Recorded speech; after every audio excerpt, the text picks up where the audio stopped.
Three, two, one. Welcome to the 15th of May. Over to Charles.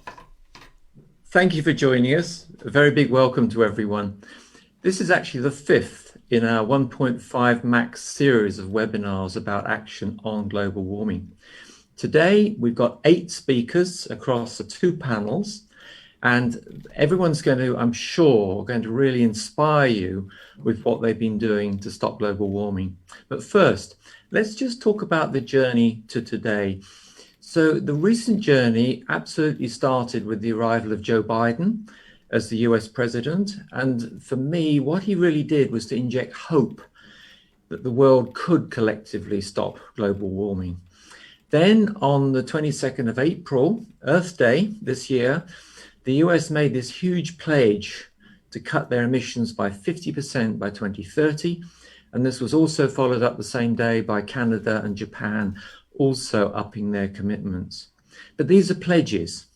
These are pledges for action, they're commitments. Okay, so for today, what we're going to do is we're going to focus on what real people on this panel have actually done to stop global warming. So some of these things are things you can do around the home or with a small business. Others of them are big projects that'll make a real difference in the world. But my ask of everyone today is, whether you're here on the live or on the replay, do please select at least one of these actions discussed here today and take action yourself. Actually do it yourself, do it in your own time at home. Some of these are very, very easy, and they do make a big difference. And the reason is because if I take action and you take action too, then together we make a big difference. And we've got 8 people here who are taking so much action. It's just unbelievable. Okay, so panel 1, Gary, this is, what have you actually done? What have you done to stop global warming? So we're going to talk about this for an hour. And as I said, this is such an inspiring panel we've got here. So intros, I'll start with myself as I'm talking now. My name is Charles Appleby. I'm the founder of noco2.org. Many people are wondering what to do about global warming. What we do, we make it very easy. You can do something by planting lots of trees to remove your carbon footprint. So very pleased to have on the panel here today.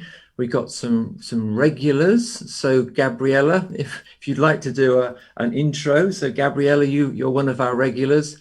You've been here a couple of times now. Really pleased to have you back. If you'd like to just tell us a little bit about yourself. Hi everyone, my name is Gabriella. I've been here multiple times, Gary and Charles. I think the last time we talked about what we want from COP26. I am 24 years old. I'm a student at Durham University. I'm studying sustainability, energy, and development, while also having an internship for the Center for Climate and Energy Solutions in the United States. We work on bipartisan nonprofit solutions for both sides of the spectrum, Republicans and Democrats, as well as oil companies and renewable energy companies. So that is what I'm doing. I'm also a tennis player on the Durham University tennis team. Wow, so great. Thank you for that, Gabriella. So Linda, you've been here several times. I'm really pleased to have you back, Linda, because in your role of actually working for a local authority, you're in a position to really make a difference where you live. And as we keep saying, because there are 600 or so local authorities like yours, then you're in a position to have a multiplier effect across the country. So Linda, like to tell us a bit about yourself? Yeah, sure. Nice to be here again, Charles. My name's Linda Meehan, primarily mum, and in my work life, I'm Environmental Sustainability Policy and Projects Officer for East Hertfordshire Council, local council. I'm really responsible for our action plan, getting carbon reduction and environmental improvement over the line, and making all the actions that we take as measurable and deliverable as possible. Great. Thank you. So Janet, a newbie here, but not a newbie to speaking. You're always speaking online. I'm always seeing you speaking. So Janet, really, really pleased to have you here today talking about what you're doing on global warming. So if you'd like to tell us a bit about yourself first. Thank you, Charles. So I'm Janet Ferret. I founded the company Tadpole Training in 2013, and I'm an expert in sales, in particular closing. So I do a mixture of sales training and business coaching, excuse me, for small businesses and entrepreneurs. And as Charles said, I'm very interested in not destroying the planet, and I'm a very keen gardener. Brilliant. And last but not least, Gary, you've been on every webinar with me because you're the man who does the webinars. But this is one of those occasions when you're now front of house as a contributor. Gary, please introduce yourself. Well, first, I'd like to say what a huge influence you've had on me, Charles. You cannot unlearn what you've learned. And I was patioing. I put patio in my garden, and I scaled it back to leave more earth than concrete. You did that. You this morning, my drawer of carrier bags was overspilling, so I gave them to my local newsagent, and he was very appreciative of that. So I cannot unlearn what I've learned, and I love the environment. I would try and educate my children to that, and I run a social media company that do these webinars. So a dad of 4, not to forget that, and a husband, and a lover of bumblebees and all things good. Fantastic. Thank you so much, Gary. So what we're going to do in a minute, we're going to go around and ask everybody about their projects. So give you an opportunity to talk about your projects. But first, let's have a little quick question for everybody. Quick question, quick response to this. Can individuals actually make a difference to global warming? So let's just, who'd like to chip in first? Janet nodding crazily. Yeah, absolutely. I believe, yes, we can, both on a personal level, but we can also use our power to lobby. So if enough people care, things will happen. So yeah, is the answer, I think. Okay, thank you. Who's next? Yeah, I'll go. The title of the webinar is Things That We Can Do. There's also things that if we don't do them, will reduce carbon. So, there's that forward momentum of what activities can we take, and things that if we stop doing will make a difference too. So there's a contrast there that we should bear in mind. Okay. I wholeheartedly agree. I think that we absolutely can make a difference. I also think as social creatures, we have a butterfly effect on everyone around us. Obviously now not as much in coronavirus times, but afterwards and before, we can influence others just by our actions and by our words and our social media engagements. So I think that is also another huge part of how we can have an influence on not just us, but other people around us. Wow, butterfly effect. Thank you, Gabriella. That's new to me. Gary, is that new to you? No, we sneeze here and they feel it in Tokyo. Absolutely. Yeah. That's a bad analogy for the coronavirus, Gary. Please keep away from that one. So it can easily feel overwhelming. It's such a big topic, but I think with any big projects, you do baby steps. So it starts with walking to school. Send your children to school by foot rather than car.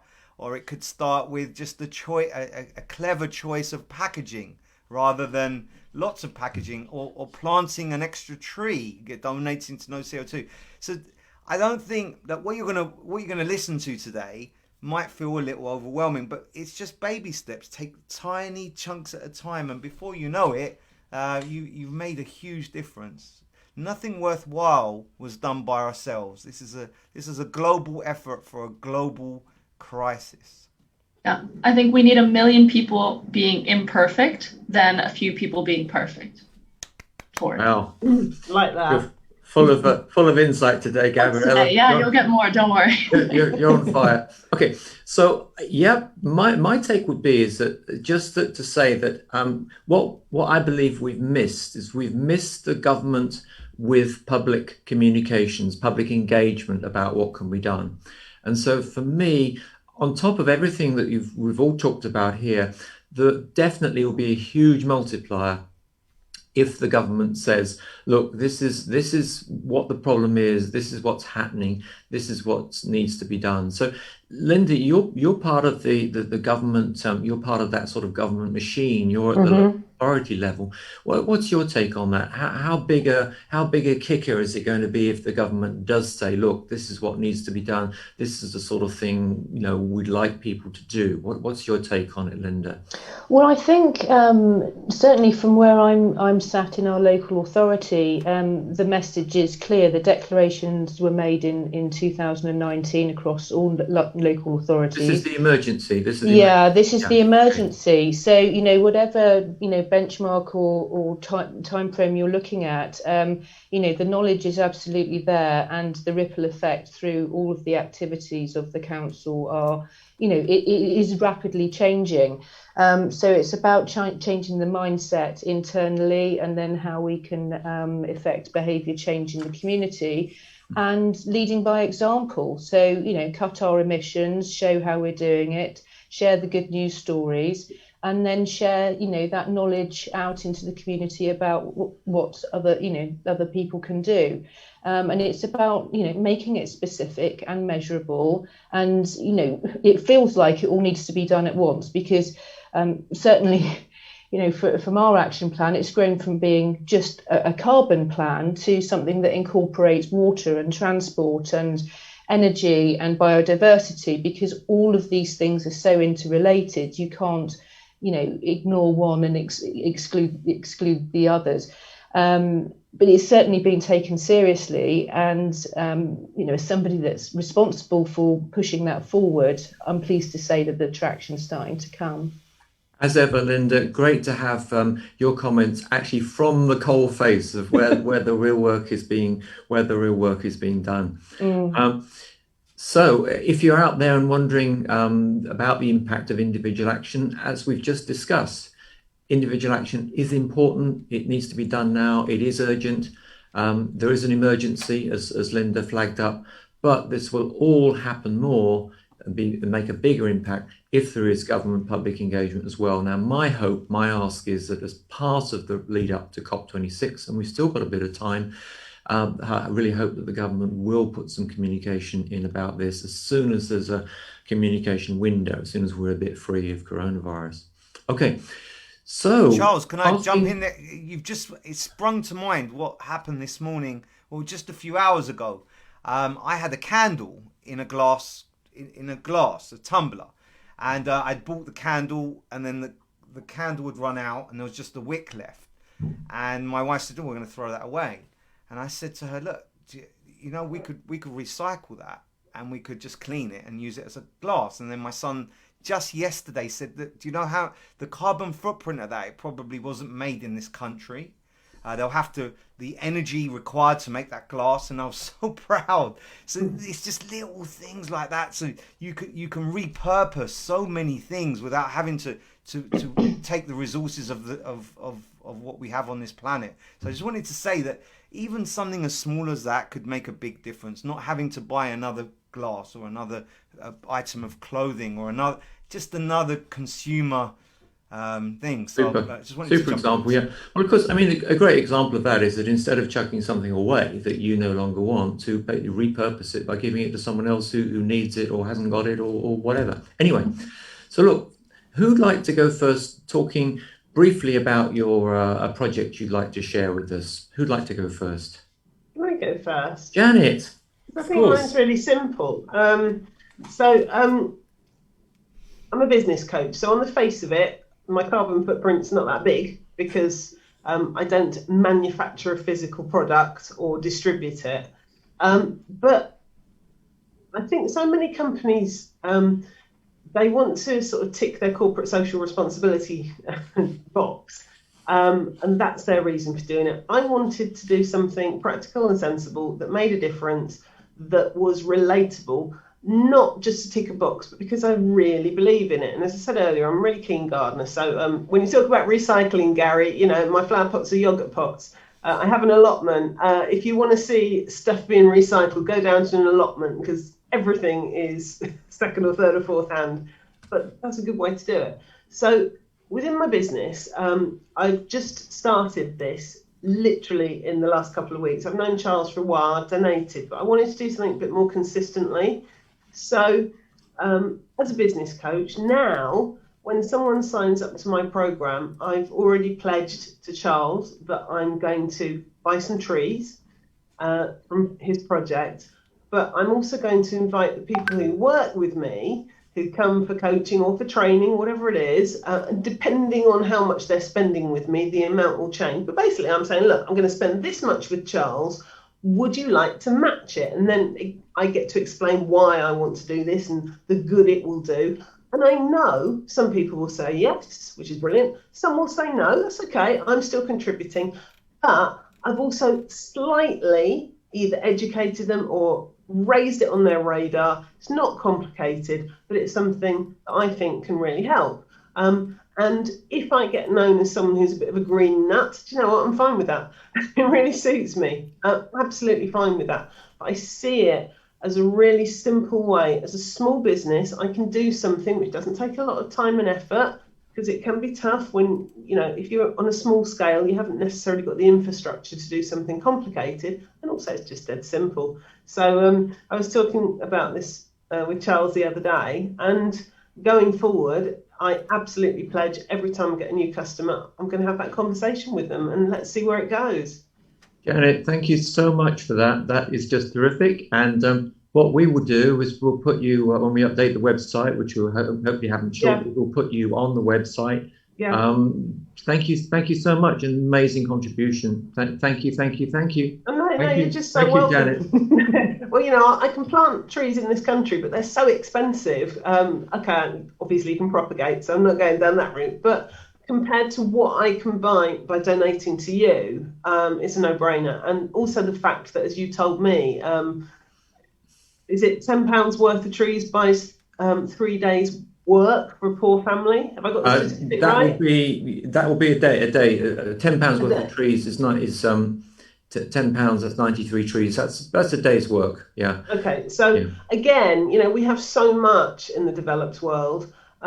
A relatively small contribution from us can make a massive difference. So yeah, I'm just totally for it. A real raving fan, Charles. In terms of the impact, I mean, you know, from some of the videos that there are from the tree planters, it's very clear that if you create a day's work, you're actually probably helping out of extreme poverty 4 to 5 people, because they're mainly women with several children, and so you actually, that day's work is you're supporting 5 people. Yeah.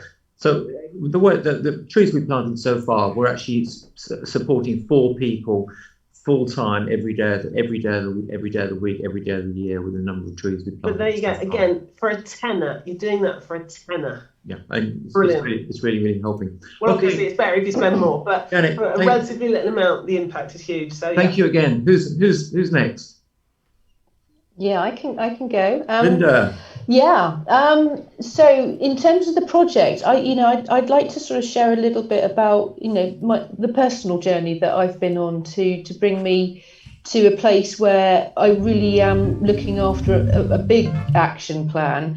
But for me personally, I made all sorts of changes in my life to get to that point. So I changed my lifestyle. I downsized the size of my home. I made it more sustainable.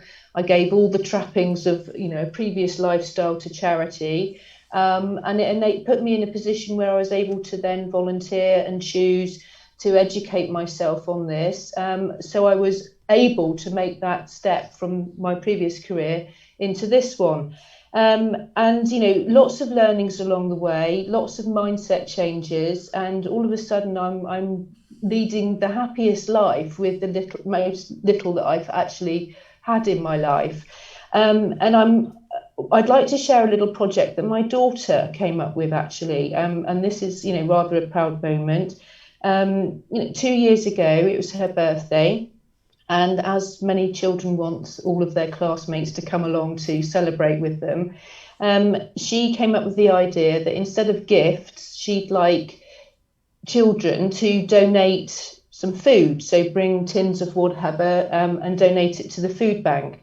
So the carbon saving from that was immense. So across, say, 30 children, there weren't 30 journeys to the shops to spend, let's say, £10 on a gift.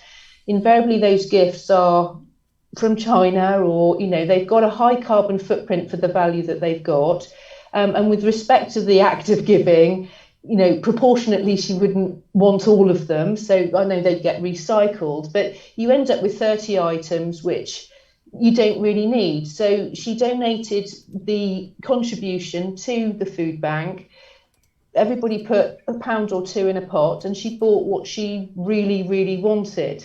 And it really made her happy, and she felt really fulfilled from it. And the contribution to the environment was huge. So educating children and inspiring them to inspire us, because after all, we're leaving the world to them. That's a really proud moment. Oh, what I really like, Linda, with that is that you've got one person who started off interested in this, your daughter, Yeah. who learned from you. Yeah. Okay. So, but then you've multiplied that by, okay, some of them may be environmentally aware, but some were not. So you multiply that by 30 people. And with the right messaging to go with it, you've got 29 more people who are on the wonderful journey of making a real difference. So thank you so much, Linda. No problem. So who's next? I can go. Gabriella.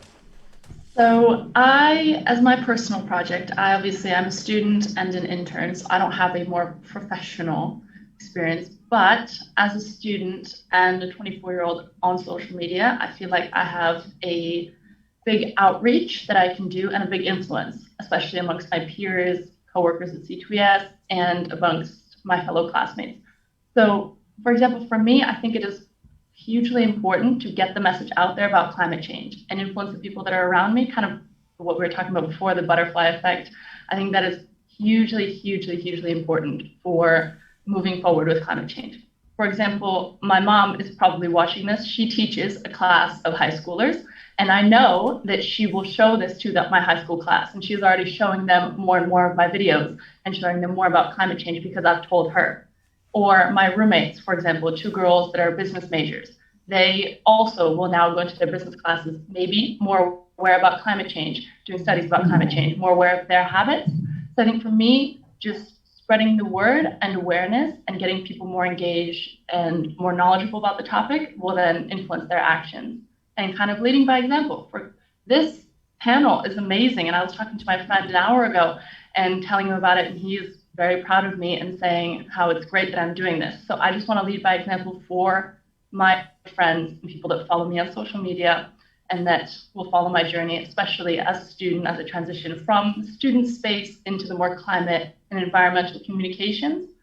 I want them to see that progression and see what's possible, especially with a communications degree. So I turned that into an environmental communications degree. And for me, I'm very proud of that. And I would want people to see that that's possible as well, that there are a lot of opportunities in climate to make a difference and make money at the same time. Well, Gabriella, I'm so pleased with that. I'm so pleased with that, Gabriella. The fact that you've applied your communications to this, your communication skills, is just terrific, and the way that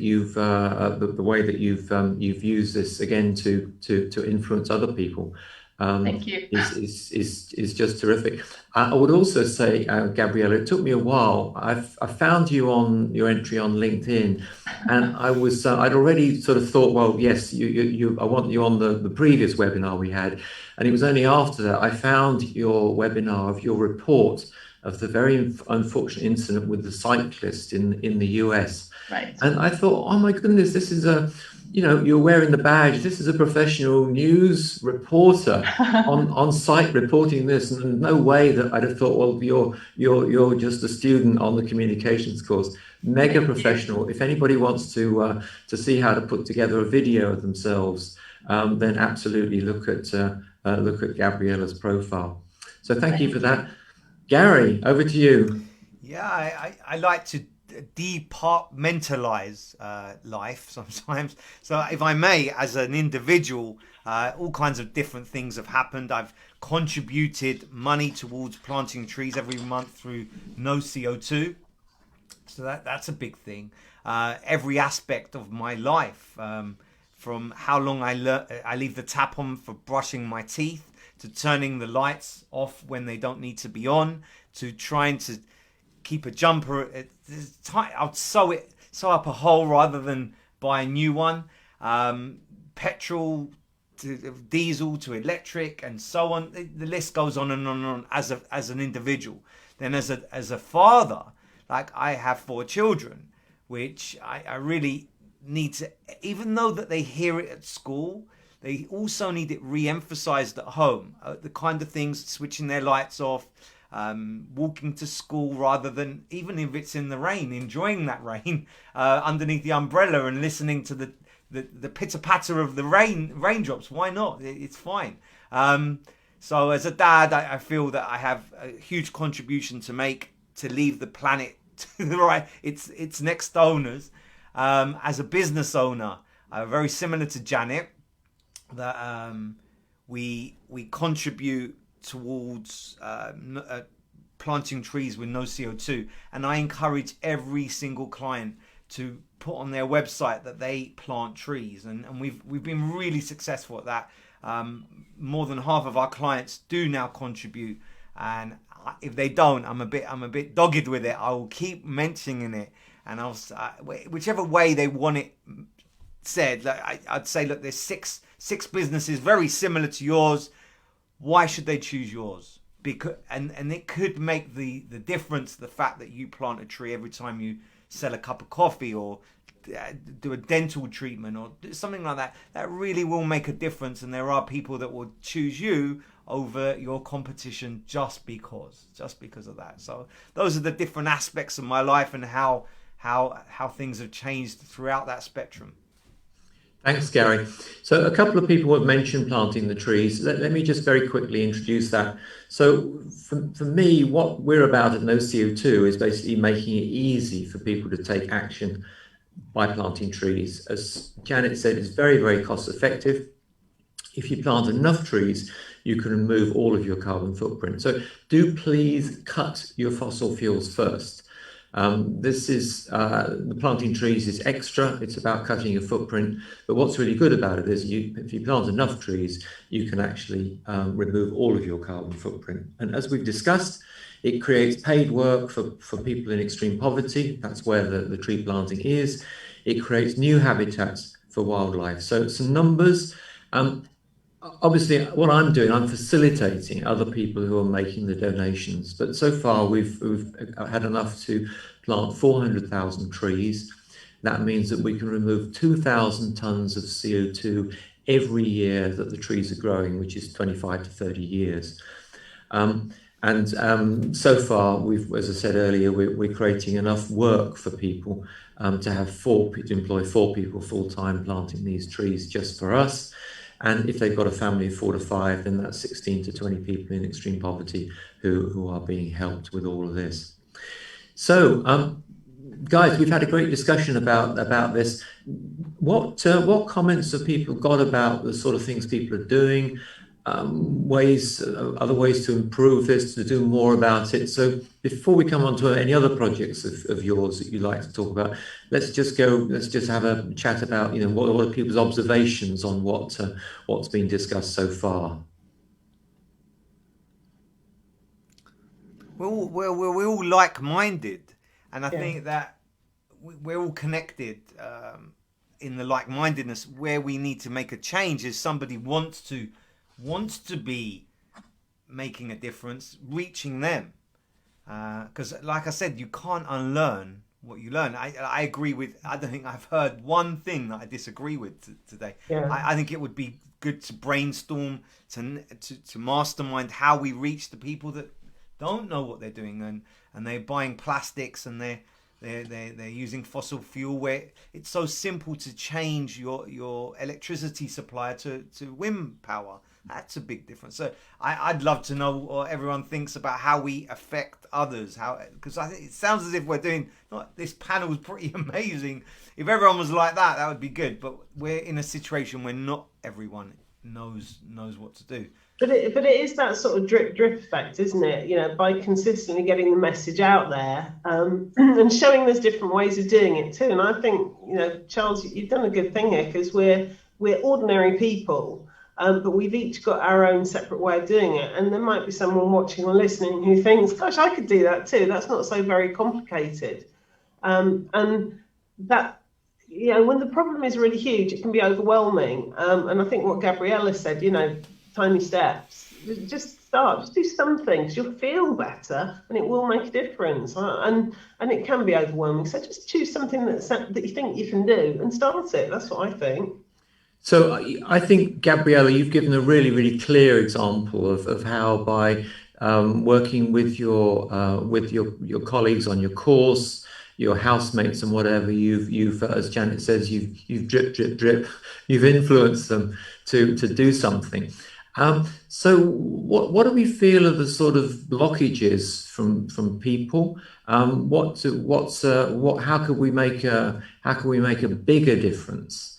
What are the sort of things that would make this process easier? I mean, each of us have been doing this in our own way, but so how could we scale this up? What do we need to do extra to scale this up? What I would want to see in university degrees and in university programs, more action and classes on climate change. I'm studying sustainability and energy. That's all we talk about is climate change. That's just one of a plethora of degrees at Durham University. And I read this article about architecture, that architecture is the highest emitting sector, but with the most mitigation potential. And architecture degrees all over the United States, and probably around the world, only 10% of classes mention climate change. How is that possible? How is that possible that they are building the buildings of the future and only 10% of the time they mention climate change? So I want to see more enthusiasm towards climate change in university degrees. And then as you know, that can get expanded more and more. And then it's more research coming out of those university degrees.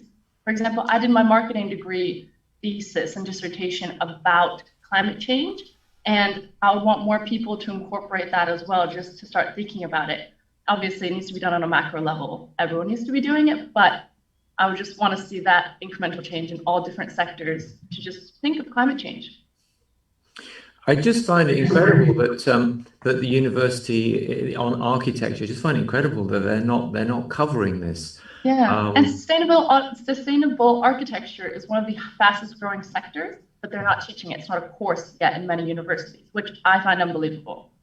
So what's the best way of progressing this, Gabriella? Is it for you from within the university to drop a line to the Vice Chancellor, say, "Hey, you've got a great idea," or is it best for us to set up Gary to do this, to say, "Look, hey, Durham University, I'm really keen on my son studying architecture, but I'm so worried that your course is not up to date. What are you going to do about it? Yours faithfully, Gary." I think, sorry, Gary, go ahead. Oh no, after you, Gabriella. I think just more students need to say that they want a climate change class. Okay. For example, I'm taking an undergraduate/postgraduate course with undergrads of climate change. And they're studying anthropology, but there was so much enthusiasm for the climate change course. So if we push for it, I think the university will start offering it. Okay, great. Supply and demand. Yes, exactly. I couldn't agree more with education. The ripple effect of having it all throughout the curriculum of all age groups is just huge. And certainly having it underpin economics as well. So there's a lot of talk, certainly since the Skupta report about, what is the value of nature. It's an intrinsic value to all of us, and it's just being abused. So, and can we carry on with our current, paradigms of growth and GDP and all of those sorts of measures when actually the supply and demand balance is out of kilter. So we just need to redress this, and it comes back to the mindsets how we're brought up to think, what is a success metric? Does the graph have to go like this, or is there some other balance that we can make to support our natural world? Charles, I'd love to see, when we're giving each other gifts for birthdays and Valentine's and anniversaries, giving the gift of a tree. I'd love to go to my supermarket and there are activity days. You can buy somebody an Amazon voucher. You could buy somebody a route driving a sports car. And in I got a star once from an aunt. So you could buy a tree instead of a star. Yeah. A star in the sky. Well, we bought our son a little plot of land on the moon. You can actually buy that for his 16th birthday. Do you want to plant a tree there? Let's plant a tree on the moon. That's it. That's incredible. That's incredible. Okay, so look, that's project one. So project two. Let's come on to second project. So Janet, I think you want to talk about your seed club. Tell us about seed club. I've never heard of that before. All right, take a deep breath because I'm really enthusiastic about this. Okay, so to give you some context, if you've ever been to the supermarket and bought a cucumber or a carrot or an onion, they're pretty much the same, whatever supermarket you go into, whatever time of year it is, because our supermarket food is bred for things like its ability to all crop at the same time, so an ease of harvest. It's bred to be able to be transported lots of miles before it's ripe. It's bred for how it looks, and it's not bred for how it tastes, and it's not bred for environmental factors. It's not bred for its vitamin and mineral value. So consequently, our supermarket food isn't always that good for us, and it's wrapped in plastic. And you've only got a few varieties. So during lockdown, like a lot of people, I mean, I gardened anyway, but I got really into vegetables. And what I discovered was that obviously you're probably aware that most of the food we eat is hybrid. It's grown from hybrids. Many of the large seed companies control, I think about 5 seed companies control something like 75% of the world's seed population. And many farmers actually don't buy seed anymore because whereas over thousands of years we've grown stuff, we've saved the best of it to sow next year. Seed doesn't work like that anymore. It's GM. It doesn't germinate. So farmers are renting the right to grow seed. And the only varieties that are being produced are on a mass scale, and diversity is suffering. So I started to investigate heritage strands, which are old-fashioned varieties that they might be lumpy or bumpy or funny colours, and they'll crop over lots of longer period of time. And in researching this, you're probably aware if you buy seeds from a garden centre, they're often called F1 hybrids. Well, there's not that much variety because the seed companies have to pay, and I don't know what it is now, but it used to be about €3,000 per strain, so it's very expensive. So understandably, they only produce what they think is profitable. So what if, as a gardener, you wanted to sell someone some of your seeds? So Charles, if I had a sunflower in my garden last year, like I did, and I said, would you like some seeds, Charles? It's 10p. I'm breaking the law because I don't have a license. I can't do that. So the only way gardeners can buy and sell seeds that are heritage and not registered with this license that costs €3,000 or whatever it is through a seed club. So Charles, if you're a member of my seed club, then I can sell you my sunflower seeds for 10p or whatever I choose. And isn't that bonkers? So I've just set up a seed club and I'm growing heritage seeds, and this is a total plug. If you want some, get in touch with me. You've got to be a member of the club. I'm charging a massive pound for that privilege. But it does, and I want to get people growing old-fashioned varieties because they taste better and they're often more disease resistant, so you don't have to use chemicals on them, and it ensures we've got that diversity, because if we lose our diversity, it's gone forever. So as you can see, I really am passionate about this. Well, thanks, Janet, for plugging that. Anybody who wants to plug what they're doing, plug it, put it in the chat, because that's the idea, to inspire people to do stuff. So who else would like to talk about another project? Yeah, I can take that on with the action plan. It's not one project. It feels like it grows by a project a day, to be honest. Like I was referring to earlier, it's the carbon action plan for our local authority, and it's grown beyond carbon into many different sort of terms of reference, if you like, taking it from high level strategic objectives into specific, measurable, deliverable projects. And part of the project itself, and I think it goes beyond project management of it, is inspiring and using the sort of the enthusiasm and my personal energy and enthusiasm for taking that project forward and what it actually means in terms of its overall contribution. And yeah, it's really starting to resonate. So yeah, step changes, and it grows all the time, but certainly feeling thrilled about how it's developing, and watching other local authorities do the same thing, and how that's rippling out into wider county level, and how it then feeds in from central government. And I must say, I have only been in local government for the last 6 months. I've come from a completely different sector. It's opened my eyes. There's a lot of hard work and well-meaning people trying to do the right thing. So it's encouraging to see that it's having some results now. So, question for you, Linda: is there a public-facing version of this plan that people in your area or any area can look at? Absolutely. So it's always on the website.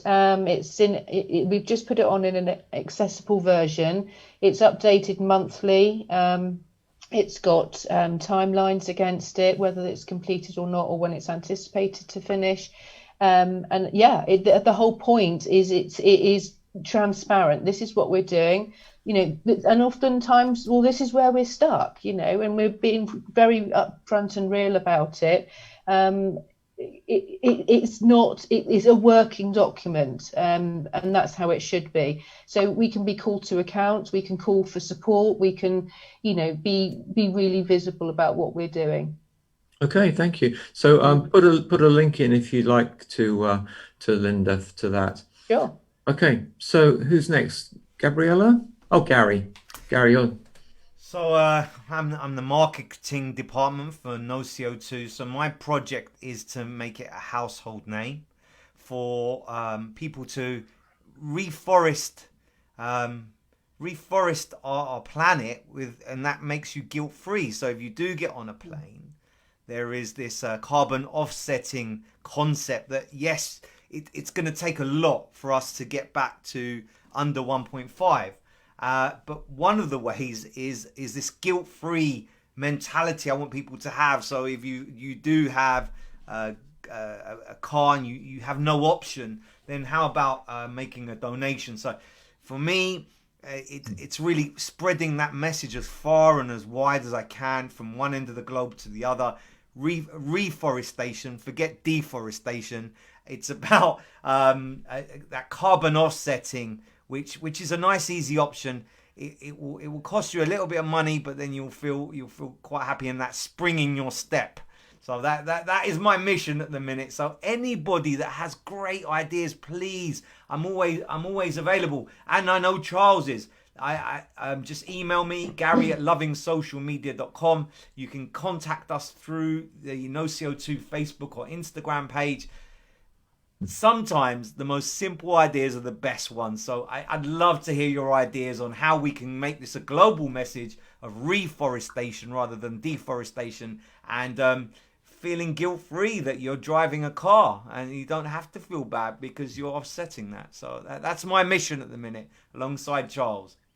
Thanks, Gary, I'll have a chat with you about that after, because I've got some ideas how we can get Charles out there in front of some more people and get them to be involved. Thanks for that, Gary. I'll just bring in Gabriella in a moment, but just to say that some people are very, very keen on emphasizing the need to cut CO2 emissions. That is critically important. So we all need to do what we can to cut our CO2. We've talked about the consumer aspect, what you buy. We've had a great discussion about a load of things. deforestation is a big problem. I'm not denying the impact of it, the importance of it. It's outside the scope of what we're doing here with planting trees. There's a lot of complexity there. But with planting trees, the unique thing about it is that you can plant a lot of trees. I mean, it takes a lot of trees to remove all your CO2 emissions. But if you cut things, then it's very easy to start cutting things and say, oh, well, I'm not going to use the car. And then you get back to, you just think, well, I've got to use the car. But the thing is with the trees is that once you've donated to get the trees, you've got the trees. It's going, and it's the best time to plant a tree is actually absolutely is now. So back over to Gabriella. Yeah. I love listening to all of your projects. I think they're very powerful and they will have a huge effect. I obviously don't have the corporate side. I will talk more personally to me and the changes that I have done. Just a few small changes in my life. For example, I'm going to push back buying a car as a young person. I think I want to buy a car as late as possible. And if I can, I will try to have it be an electric vehicle. And I also purchase fewer clothes. I've tried to stop buying clothes from fast fashion, like Zara, H&M. All of those fast fashion brands have a huge impact on our environment, and they usually just get thrown away. So, for example, I try to sell my clothes or donate them after I'm finished and buy from sustainable brands. And lastly, I have changed my diet over the course of the last year or two. And obviously, I'm not telling everyone to suddenly go vegetarian or vegan. I really like this one project that I found online called 8 Meals. And it was a scientific study done by Columbia University. Number 8, Gabriella. 8 Meals, yeah, hashtag 8 Meals. By Columbia University, it was a study done that if everyone in the world ate 8 plant-based meals a week, we would cut emissions as much as if we took a car off the road for each family. But in better words, that's for every 8 meals that you eat plant-based, same of equivalent as if you drove an EV vehicle. So I think that is a hugely influential concept, and it's not as difficult to grasp. So hashtag 8 Meals, if you're interested, look them up. The woman, I forget her name now, but she has done powerful things. And I think that is a really good concept and study that came out that if you eat 8 plant-based meals a week, it's the same as driving an EV vehicle instead of a gas-fueled vehicle. Wow, that's just amazing, Gabrielle. I've not heard of that, and it's a really nice, easy way of putting it across. So that's 8 meals a week for the family. Yeah, yes, for the family. Great. Okay, right. So in a minute, I'm just going to ask everybody to do a short summary of their favorite project. But before we do that, anybody else got any? I'm sad that there's only 10 minutes left of this panel. I'd love to ask the panel if they had a wish. What would that be? Because there's literally 13 minutes left of the panel, and I know that we're going to make a difference. Charles, how do you feel about that? Great. Ask for a wish, Gary. No, mine would be a mindset shift, just like Linda, that people's are just a little bit more mindful that they have an impact on the world. And I guess we're a grain. We feel like a grain of sand on a beach. There's a lot of people on this planet, but if all those grains of sand acted together, we would make a big difference. So my wish, if you gave me a magic wand, would be just a mindset shift that one grain of sand can be a whole beach if we all acted together. Yeah. Okay. I agree. I think I would choose education and awareness. I think that it's so difficult. We're consumed by all this media all the time that I would want people to be more educated and aware of climate change and the actions that they have on the planet every single day. I think for me, I would support strategic initiatives like Linda has said, because if you can think how far-reaching local and regional governments are, if you can get it in on that sort of scale, then it does have a big impact. I mean, look at our waste recycling, which never used to even exist. So if you can get it in at local or regional, ideally national government level, and And I mean, countries like, I believe it's Costa Rica, reforested something like 70% of their the land that had been cleared. So if there is political will, it can go a long way. So it's a pincer movement. In the ground level, yes, but absolutely at a strategic level, I think. Fantastic. Linda? Well, it has to be the mindset mindset shift. I'll get those words out. When we start to think about our Earth as a living organism, whereby you take the whole body of the Earth, and then think, well, is it okay to cut off the little finger of that Earth? Is that okay or isn't it? Well, actually, the whole thing needs to work together, and it's best as a whole. We look down from space and we can see ourselves as these little sort of bacteria, if you like. That's the size of the individual on the planet, and we can either behave as good bacteria or bad bacteria, and think about the whole.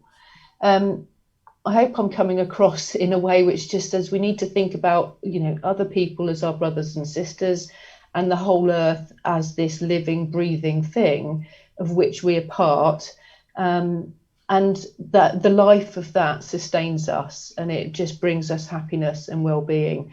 And thinking about it in that way is really the way forward. Fantastic, Linda. Thank you for such lovely words around that, expressing that. Yeah.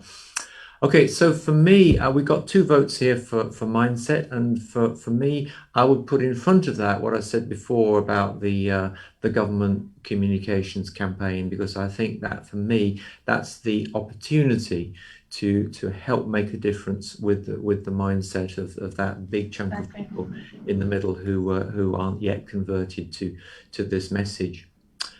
Okay, so just to round off, we've got just a few minutes. What would be really, really nice is if people are able to, is just to very quickly, under 1 minute, just to summarize your favorite project or what's come out of today, or summarize something else, just to do that summary.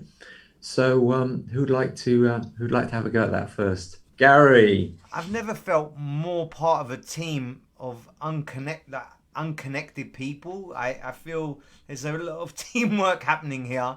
So I feel really connected to Janet and Gabriella and yourself, Charles and Linda, that we're all doing our bit. So I think this is quite a unique feeling I'm having right now, because I can see progress. Great.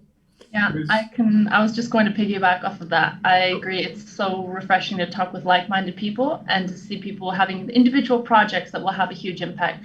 For example, Janet with her seeds, the carbon project. I think it's very rewarding for us as individuals and will have a huge impact in the future. So it's been very nice to kind of play off of ideas. And I wish we could talk more, but unfortunately, we have the next panel. I agree. It's so nice to hear what other people are up to, because you can, I think, particularly with the whole lockdown thing, we can feel a bit isolated at the moment. So it's absolutely brilliant to find out what other people are doing. So yeah, just excited for what we can achieve.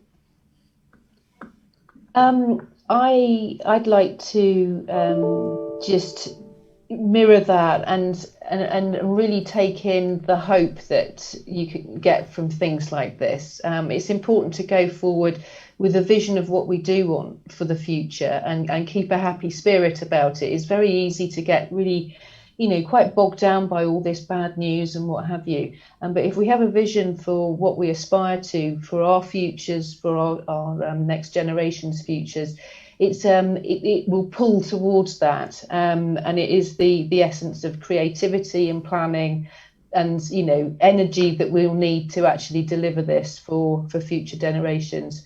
So acknowledging the contribution of everybody here for supporting that. Just picking up on what Linda was saying, I think from what I've been reading recently is that gratitude is a great motivator. Absolutely. So we've got a bird feeder at the right outside the kitchen window, and in terms of gratitude, there are some blue tits that come along, and one of them hung on a little perch. It hung upside down, flipped over, and straight away its little feet were hanging on the edge of the rim. And I just thought, oh my goodness, what an incredibly complicated maneuver that was. So I was filled with gratitude for having seen that. And for me, that was a great motivator. And to be honest, if we fill ourselves up with negative stuff about what's going on, then we can be pulled down. But just before we finish this panel, Gary, very quickly to summarize, the planting trees, which we've talked about, the planting trees, it makes it easy for people to take action. It's not a silver bullet. It doesn't cover everything, but it's a starting point. It's very easy to talk about. It's nice and easy to do. You get physical trees planted for you. The work of planting the trees provides work for people who are in extreme poverty. The trees, once they've grown a bit, provide a habitat for wildlife, and particularly with the mangroves. The mangroves also help stabilize the ground and provide places where fish and eggs and things like this can hatch and all this sort of stuff. And as I say, the numbers are terrific. We've planted a lot of trees, done a lot of good so far, but we can do so much more. And a big ask today for everybody is that I hope people are inspired. People on live, the people on replay are inspired by some of the things that people have said. You only need to do one of these things to make a real difference. And if you can do several of the things we've talked about today, then we're really making a big difference to our wonderful planet. So, well, Gary, over to Charles, you. Yeah, this is where I earn my lunch, the transition from one panel to another. And it's almost as if you're going from spring to summer.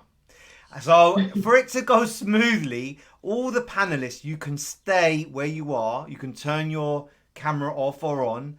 You'll be up the top. Everybody that speaks comes to the forefront of this stage. So now I'm going to promote the next panel up and the transition that happens between one and the other. So Alistair, you'll be first. So Alistair, come on up. Let's see, they're going to promote him to panelist. And then you see that's how that goes. Alistair said that he felt a little under pressure because the panel one did well. Alistair, don't feel any pressure. We're just going from spring to summer. So. You use the word promote. I love the word promote. It's such a powerful word. You promoted me to the panel. Thank you very much. Hello, everybody. Your feedback on what we did earlier. I would love your feedback. Yeah, no, absolutely. I was taking bits down. Yes, always be plugging our own things, but I really took a lot of, particularly what Linda was saying in the carbon plan. I mean, everything that I'll explain what I do later, but everything is constrained by cash. And I can imagine councils don't have any money.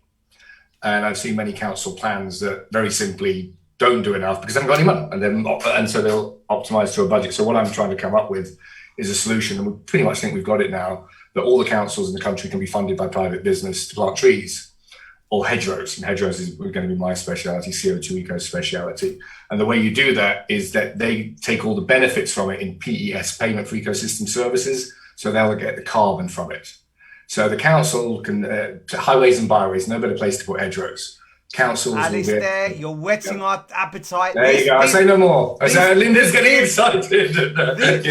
No, you're just going to wait for your panel to. Oh, no, very good. This is a transition period. So now we've got Jessica. Jessica, I'm just going to test your sound. Jump on. How did we do? How did panel one do?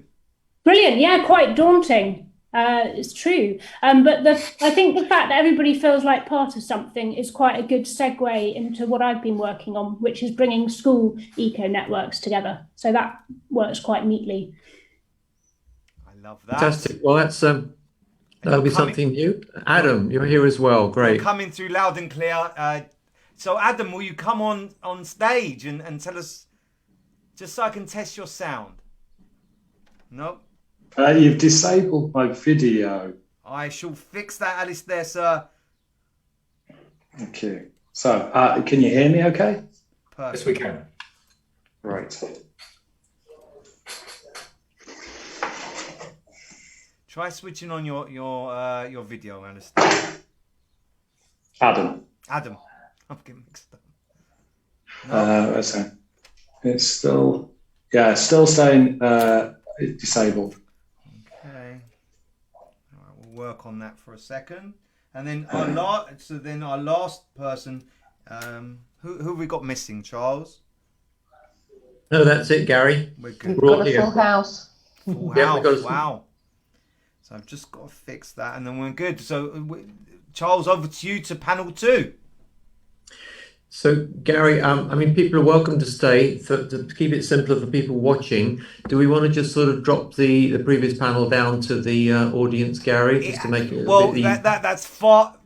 In the past, when I've found that we do that, it's not as smooth. So whoever's speaking will come to the front of the panel. So if you're on panel 1, you're an observer now. You can relax. And panel 2, can we just last minute to just say, just test everyone? Is everyone on? Are we good? I'm on. All right, perfect. Over to you, Charles. So first of all, thank you so much to panel 1, to Linda, Gabriella, Janet, Gary. Thank you so much for your contributions. I really hope that, well, it's inspired me. I really hope it's inspired others to make a big difference. And now on to panel 2. So this panel 2 is really about big innovation. It's about big time stuff. How else people are going to make a difference. So I'm really pleased that you've been able to join us. So just to repeat the context. So Joe Biden's come in. He talked about hope. On the 22nd of April, he made some commitments for the US to cut greenhouse gas emissions by 50% by 2030. Japan and Canada chipped in to say they were going to increase their ambition as well with all of this. But these are just about pledges. These are pledges, and a lot of people are saying, well, are these pledges really going to be delivered? So what I think is very exciting about the panel 1 and about this panel 2 is people here are talking about actual things that you're doing, and particularly on this panel, I know you've all got incredibly ambitious things that you're doing. So let's just get around the introductions. So myself, Charles Appleby, founder of noco2.org. We plant trees. We make it easy for people to do something about their carbon footprint, about global warming by planting trees. Plant lots of trees and you can go carbon neutral. So introductions. So Jessica, really pleased that you're able to join us on the panel here. One of the benefits of having a local group. So first of all, I was part of the local Royal Borough of Windsor and Maidenhead climate change group. Then we had an even more local group at parish level, and that's where I met yourself, Jess. So it's really great through these various groups to meet a real climate expert and activist like yourself who lives just locally in walking distance. So really pleased to have you on the panel. So would you like to tell us a bit about yourself? Sure, absolutely. Yeah. I mean, actually, I'm a bit of a jack of all trades, so I'm in no way an expert at all. But I used to work for about 10 years at DEFRA, the Department for Environment. So quite a lot of what Linda was talking about before and what I think Russ was going to talk about resonated quite a lot. So I worked on lots of different policies like sustainable farming, climate adaptation and agriculture, marine, various different things, moved around a lot. I've also done research on Russia and climate change negotiations, so in the days of the Kyoto Protocol. But then I had a bit of a switch, and my kind of academic background is languages.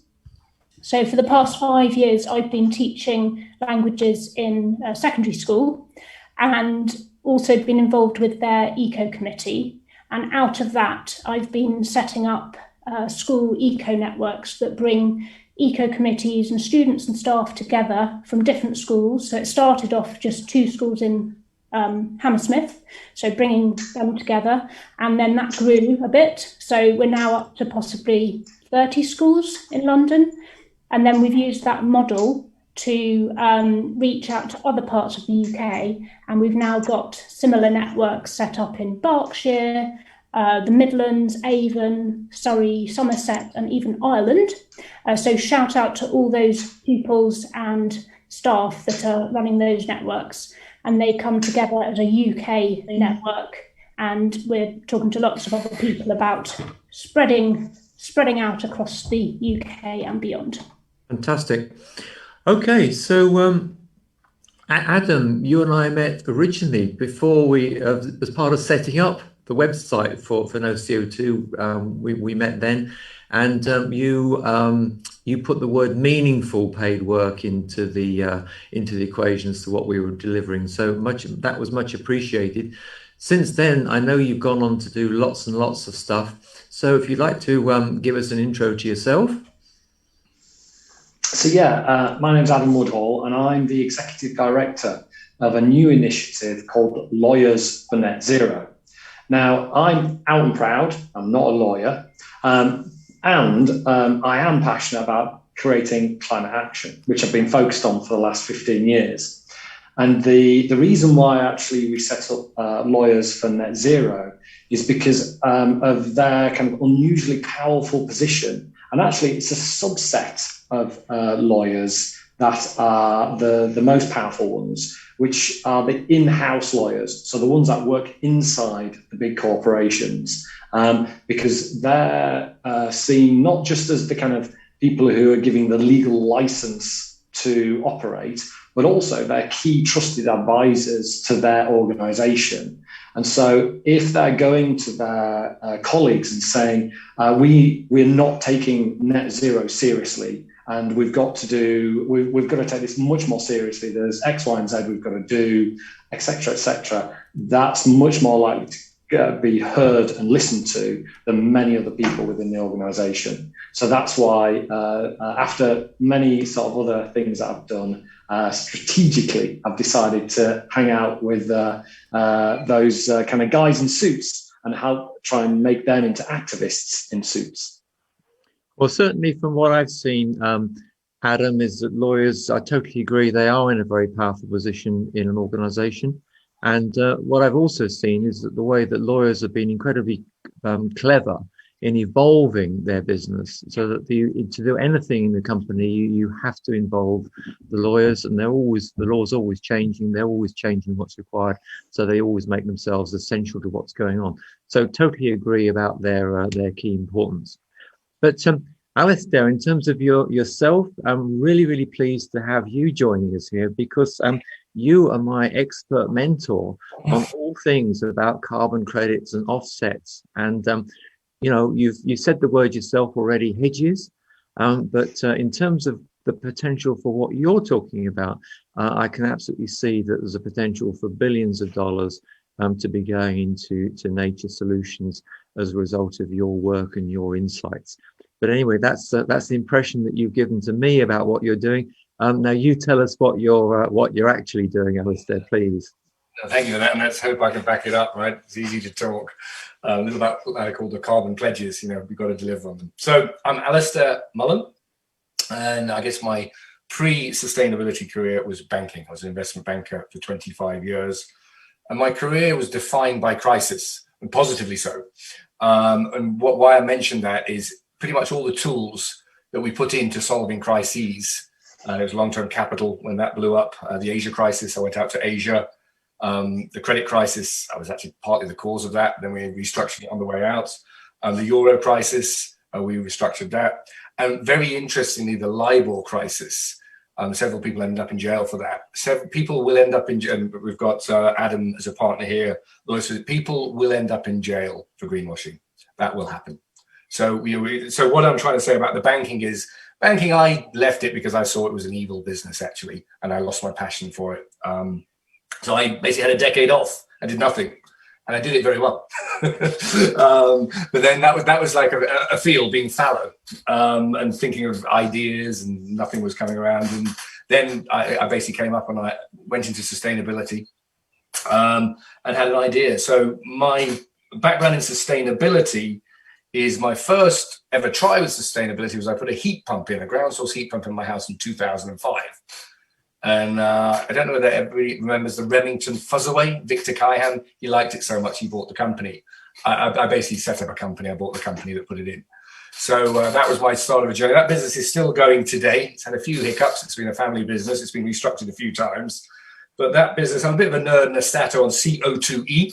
And while we're here, let's talk what CO2e. CO2e is the carbon aggregate, carbon dioxide equivalent. And that business alone has saved about 350,000 tons of CO2e.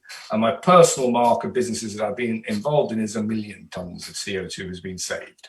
So the big numbers, from a personal perspective, they're tiny numbers in the gigatons that's out there. And then my final job I'm a co-founder of CO2 Eco at the moment. I'll explain that later. But I was involved in biofuels and saw the workings of a very complex market, the positives of biofuels, and the skullduggery that can go on with certification of product. Okay, well, they've whetted our appetite there. Alistair, you've put saving 1 million tons of CO2 on the table, so that's great. So we'll increase your target to 10 million tons now. Thank you very much. But let's start by asking people. Alistair's mentioned his previous project. Let's just start by asking Jess and Adam to talk a little bit about what other projects you've actually done over the years. So if you'd like to talk to us about a project you've done which has saved some CO2 emissions or made a difference with global warming, what have you done already? Who'd like to talk about that first? Happy to go second. Jess, are you okay to talk about something? Sure. Well, I think I'll probably stick to what I've been doing in schools, because I think that's most has the most potential for impact, and it's what I'm working right in the thick of at the moment.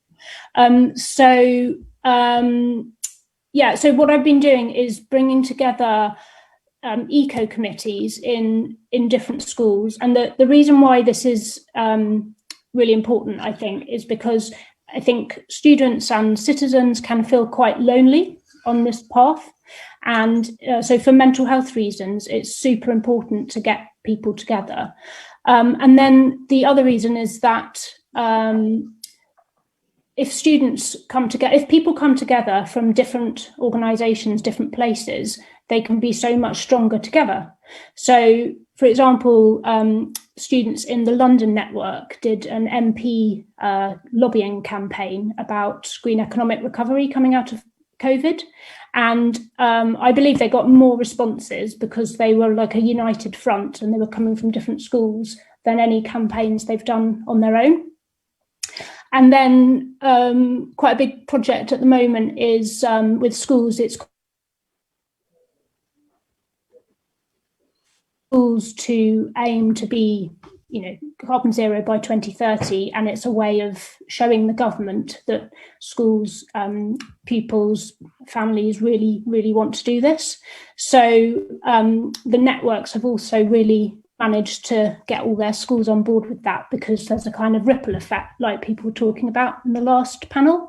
If one school does something, if they set up a secondhand fashion store, or if they manage to embed sustainability into the curriculum, then the neighbouring school or a school the other side of the country, if they hear about it, is much more likely to do it. So yeah, I think it's all about bringing people together, and schools, they're at the heart of the community. I mean, everybody on here will have some connection with a school. Either you've got children at one, you're studying at one, there's one down the road, they've got businesses who are supplying them, such a massive influence. And then just something to play off what I was just hearing is the careers side of it. So I work quite a lot with the sixth form, and we've done a lot on sustainability careers in our networks. And I think one of the main messages that's been coming out of that, which I'm going to say, is that you don't have to go and study environmental science or geography in order to work in sustainability. Students should study what they want. So whether it's music or art or history or banking or law, they can make that sustainable. And that's, I think, how we're going to get somewhere with that. And there are students who are, and Gabriella as well, doing that too. So there are students who are very soon going to be in the workplace. So that could be a really quick impact. So that's why I think education, like people were saying before, is really a big part of the solution here. Okay, so Jess, let me ask you the question. When you talk about eco committees in schools, so give us an idea. Is this a committee of staff? Are parents and pupils involved? How often do they meet? Tell us a bit more about these committees. Sure. I mean, everyone will be completely different. So because all the students, all the staff here are doing this pretty much in their spare time. So some schools will have an EK coordinator position, but it's pretty much an extracurricular thing, which I think that's something that's got to change. And there's campaigns like Teach the Future, which are aiming to get sustainability, climate, ecological crises properly embedded through, the whole of schooling. But at the moment, there will be, driven, motivated. It might be one student, it might be a whole gang of them, it might be one member of staff, it might be a few, but they're pretty much people who get it and have got, as we said before, once you learn it, you can't unlearn it. They've got to do something about it to alleviate anxiety, to make a difference. That's what we've been doing with the networks, is bringing those types of people together. So they're both students and staff, but it's very ad hoc. The Eco Schools programme does put some structure into it. So a lot of our schools either have or aiming for the Green Flag Award, it's called. But it's really driven by sort of passion, anxiety, knowledge, awareness, and people are just doing their very best they can, fitting it in with A-levels and GCSEs, even during this crazy COVID year. Zoom has actually helped to bring everybody together as a silver lining.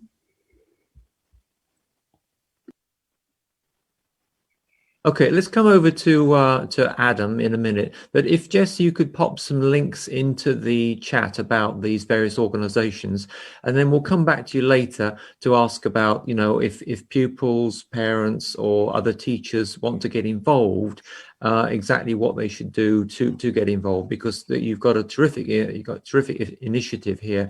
So if you can pop the links in. But for now, let's come back over to Adam. Hi there. Yeah. So. We are facing, as I think probably everybody on this call understands, we're in a climate crisis at the moment. And if we keep on going in the direction we are, we're going to hit a catastrophe within a decade or three. And our society is now treating the action that it thinks it's needed like what we should have been doing 30 years ago. So we're taking action now, but the sort of action we're doing now is what we should have been doing 30 years ago. So the reason why that's important to say up front is because it's like what we need to do in the face of an impending catastrophe. And so what it is to go and look at what my history was. I started looking at this 30 years ago and actually did some of my academic study focused on the politics and economics of the environment back in the early mid-90s. And I did my master's dissertation on the politics of the ozone layer, the treaty that banned CFCs, and found that DuPont, the biggest manufacturer of CFCs, realized they can make much more money out of the replacement chemicals than they could have continued to produce CFCs. So that proved that if business gets it, it will get behind it, but only if it gets it. So then fast forward to the mid-noughts, I decided to kind of do something not dissimilar to, I think, what has been talked about for schools, but for businesses, because I saw that that's a really great opportunity. And I think the challenge that I've now identified is that what is being done in schools and businesses and other organizations around the country and around the world to kind of like take the eco action is really important. However, it's only a tiny part of what we need to be able to deliver the change, because actually what we need is system change. And the system change isn't going to come from, unfortunately, lots of little wheels, because the problem is there's not enough people that get the climate crisis. So actually that journey for me of recognition was, it was really kind of quite difficult, because I was actually doing quite well with some of my work on the kind of employee engagement, but then decided to give that up in the sort of mid-10s, and then started to work on much more focusing on how to help startups in this area, which is why I got working with Childs. But then what I realized was actually still not enough, because of the reasons I've talked about. And then Extinction Rebellion started. And so actually I joined Extinction Rebellion because whilst I'm not a natural rebel, I'm not the sort of person, and I didn't ever actually put myself in the way of getting arrested, but I might have helped quite a few people get arrested as part of what I was doing. And what was interesting is net zero. Is that why you set up Lawyers for Net Zero? It could be. So what we've got is like basically a journey there where it's all about the systems now. And that's what we need to change, is systems. Now, for me, so what my journey was recognizing that, you know, I'd done some academic study, and that was all, obviously that's not going to change anything. I'd done some actual practical work working on the engagement thing, and that did change some things, but not enough. Then I got involved with Extinction Rebellion and actually got to literally the heart of the April Rebellion, the big successful one. What was it, nearly 18 months ago? And that was amazing, and I felt very privileged and honoured to be a significant part of that. And that showed me that change can happen, and change can happen really quickly, because it was incredible what Nexar managed to do. Some people might not agree with the tactics, but the actual result was amazing. You know, Parliament declared a climate emergency. We got also the kind of net zero commitment for 2050, and the climate, and also they set up a citizens' assembly. Amazing stuff. But it also proved another thing, that it was really clear that not enough people got this. Because XR did all of that in the April Rebellion with only 2,000 or 3,000 active rebels, me being one of them. And then you'd expect, after such success and facing a climate catastrophe, you get an exponential growth of people joining, going, we must do something about this, finally unlocked that energy. But that didn't happen. What actually happened is we maybe doubled the numbers that were supporting it by the time of the October Rebellion.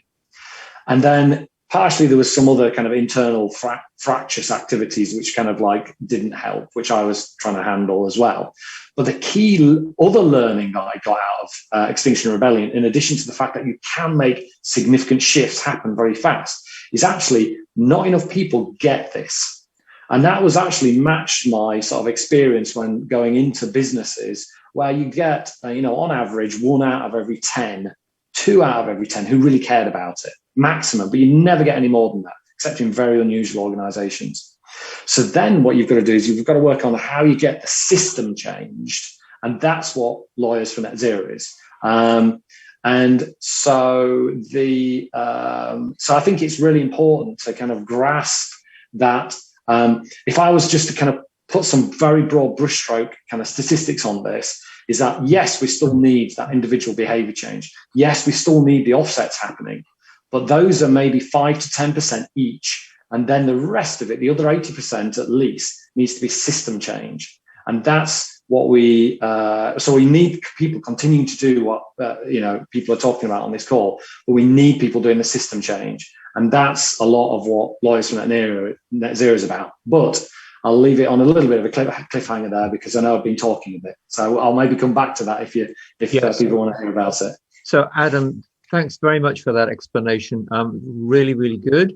I totally agree that the end result of Extinction Rebellion in 2019 was a great result. I mean, the context is, just so everyone's aware, that in December 2018, there was one of the big COP meetings.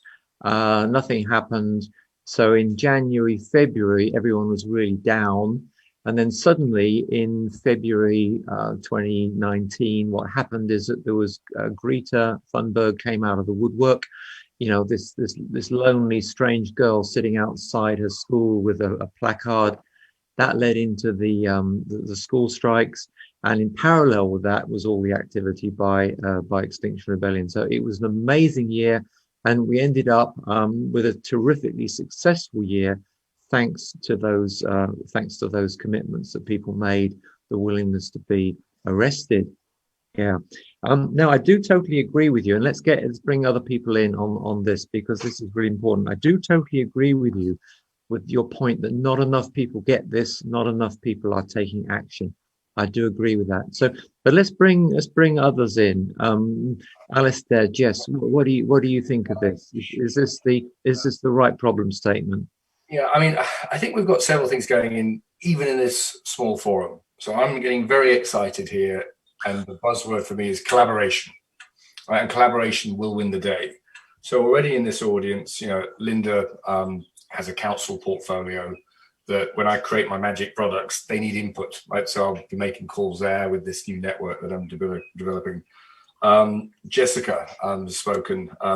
DEFRA will be one of our key points as we develop this nature products, and just having input from somebody who's been there and sees how that operation works. I know she's not there now. Schools. I was having a conversation with somebody the other day who's trying to fund by a Saudi prince a carbon offset program globally for the school run. So that's a massively, so they'll possibly put you in touch there. And then we get on to our Extinction Rebellion friend, and congratulations for being in such an avant-garde organization, Lawyers for Net Zero. Fascinating. And you talked about the system needs to change and we have to change. I totally buy into that. And with humility, I think I have a very large part of the solution. It's called price. And everybody's faking it till they make it. Until we have a global price for carbon, we're all wasting our time. And I'm always a glass that's 3/4 full, not a quarter empty. But I spent my life in pricing and the value of pricing for markets. We are in this problem for one reason, and we priced carbon at zero for 100 years. So the climate change is about one thing. It's about mispricing carbon. Markets are incredibly powerful. Now, lawyers set the framework. They're incredibly powerful. Lawyers generally don't do price, because again, bankers do price. So again, collaboration. So just talking with Adam, I've got some ideas for you guys, and I'm sure I could learn from that. So that whole iteration. So already I'm seeing from my micro business, but my micro business, I want to be a policy leader as well. And until we have a price for carbon that reflects its social cost, its damage, rearranging the deck chairs on the Titanic. And so the Lawyers for Net Zero can be very instrumental in this thing. Anybody who's doing offsets, anybody who's doing that, you're not paying the fair price for carbon, you're causing social damage. So we're very excited. Okay, but let's come back to you in a minute, Alistair, to explain your project. But let's finish off and not finish off. Let's start. Let's start. Give Adam the opportunity to tell us more. What is this Lawyers for Net Zero? What it's all about? How are you going to make a difference? Well, as I say, it's kind of like about creating an army of activists wearing suits, and I wouldn't necessarily use that narrative directly to the lawyers, because that might scare them a little bit. So a lot of what we're about is actually understanding where the leverage points in society are. And that might sound a little bit kind of cold, but I was genuinely inspired by the strategy that Extinction Rebellion had behind it, because it recognized that there was a leverage point in British society that we could take, which is that basically the strategy that you all saw play out, especially in April 2019, was astonishing.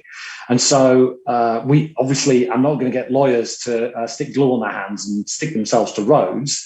So we've got to come up with a very different strategy to work with them.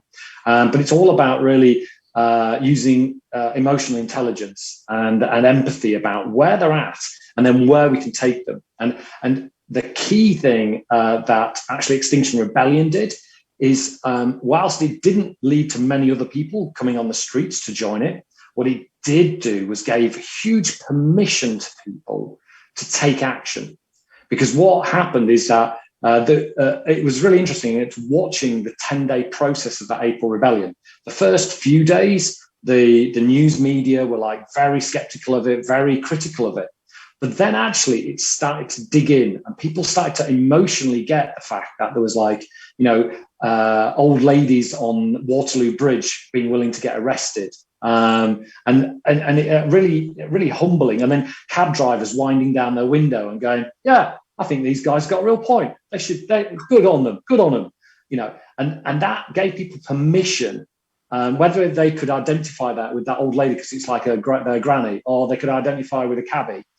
That they gave them their permission. So what we're all about is really giving lawyers the permission to use the power that they already have. And as I mentioned, the key exclusive focus in the short term for us is the in-house lawyers, because they're kind of like a conduit, like between the rest of the business. They have to, lots of things go through them in the rest of the business, and not just legal, it can be reputational, compliance, just general business advice, actually, because they're seen as this kind of like calm and respected advisor to the business. But then also they are employing the big law firms. Now, the big law firms, yeah, they might be a bit more money motivated, shall we say. But one of the things that we've to try and create change, you don't create change by actually making it easy for people.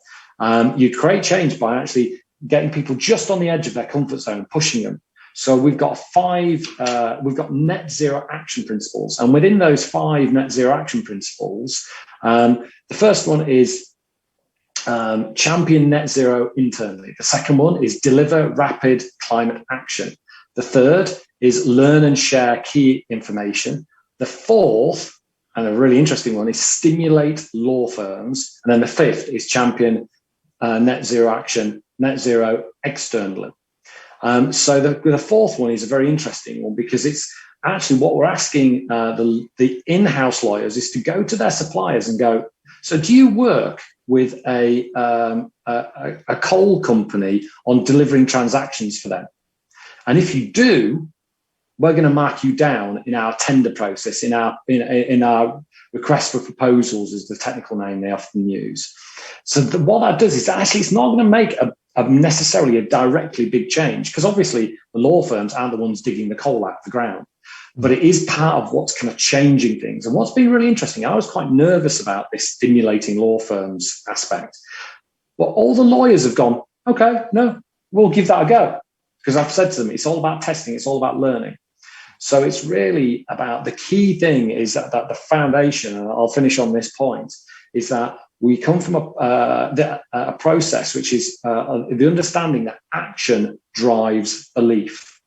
Now, if you look at most environmental messaging, it comes more from the perspective that belief drives action. So what people do is they spend time trying to build belief. And actually, there's a lot of evidence, and academic evidence as well as just kind of like applied evidence, that it's much more action drives belief. So what we're doing is we're getting lawyers to just do stuff in their working environment about championing net zero, putting climate clauses into contracts, or talking to their law firms. And by the more action they take, the more action they will continue to take. And then with the view that actually it's so they can help change that, get that system change happening that we need. So that's kind of would be the summary, I think. Wow, amazing. So Adam, I've seen this myself. I've seen, you go into a situation and the lawyers are putting these clauses in. I mean, when I was involved with this, it was step-in rights. So clauses had step-in rights that the customer could step in if the contractor messed up. And the hours we spent on this, I mean, the lawyers made a fortune out of this. Okay, so just to look at the practicality of this. So you've got these in-house lawyers. I've got an idea of what they do. So they're being asked for advice on stuff. And you've just given a great example that a tender comes up. They go through the tender in terms of T's and C's, terms and conditions. They go through it. They pop in things to do with climate change, things about the supplier should not be involved with coal and these sort of stuff. They put this sort of stuff in. But how proactive are you expecting people to be? I mean, it's easy to be responsive when you get these pieces of work. How proactive are you expecting them to be? Because that's surely where the big impact is going to be. They go into an organization, they go into the head of law, they go into the CEO and say, look, this is an opportunity to make a difference. How proactive are you expecting them to be? Yeah, exactly. Now, the thing is that what we've got to really importantly separate is the private practice, which are the ones that have all the glamour that most people, when you think of a lawyer, they think of the private practice, big city law firms, sharp suits, are being paid like £1,000 an hour, right? We're not focusing on those. And there's a reason, because they're paid for by the in-house lawyers. And there's only about 20% of lawyers are those. And so what we're looking at is how do we, if basically the in-house lawyers say jump, actually the reality is, and this is actually already happening in another area, which is around diversity, the private practice lawyers are going, how high? So what we're doing is focusing on that, but actually, so that's actually not the most important part. As actually, that's probably about what the narrative around that. That's currently about 10%, 20% of actually what we're trying to achieve. The much more important part of what we're trying to do here is the focus on how they proactively go into their business. Now, again, what we've done is we're very evidence-based. We'll look at what we think has worked and what we think hasn't worked. And people have set up initiatives and alliances and things like that. And they're all well and good because you get a network together and everybody kind of goes, wow, wow, wow, yeah, this is very important to do. We'd like to do something. Yes, yes. And then not much happens. And then somebody comes up with, like, say, a charter or something like that. And there's this, you codify what you maybe should do. So then everybody goes, great, I've got this charter.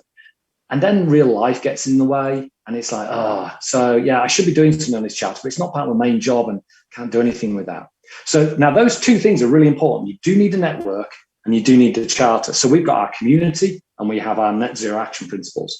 But what we've added to the mix to get people focused is to basically use coaching principles, more specifically co-coaching principles. So what we do is we get them, the lawyers, into action learning groups. So they meet up regularly, say once every 2 weeks for an hour, and there's 4 of them in a group, and they share the challenges they've got. And basically that is both great because it helps them network, sees that other people are trying to do the same thing, sees their challenges, but also they hear about what opportunities that have been created. And then the other side, and even more important, is about keeping them honest, because it's like, basically, I facilitate them at the moment because we're in a pilot phase. There's me sitting there smiling, go, hey guys, what have you done then? And yes, they might not do anything between the first session and the second session, but they kind of feel guilty if they don't do something proactive between the second session and the third session. And so people get stuff done.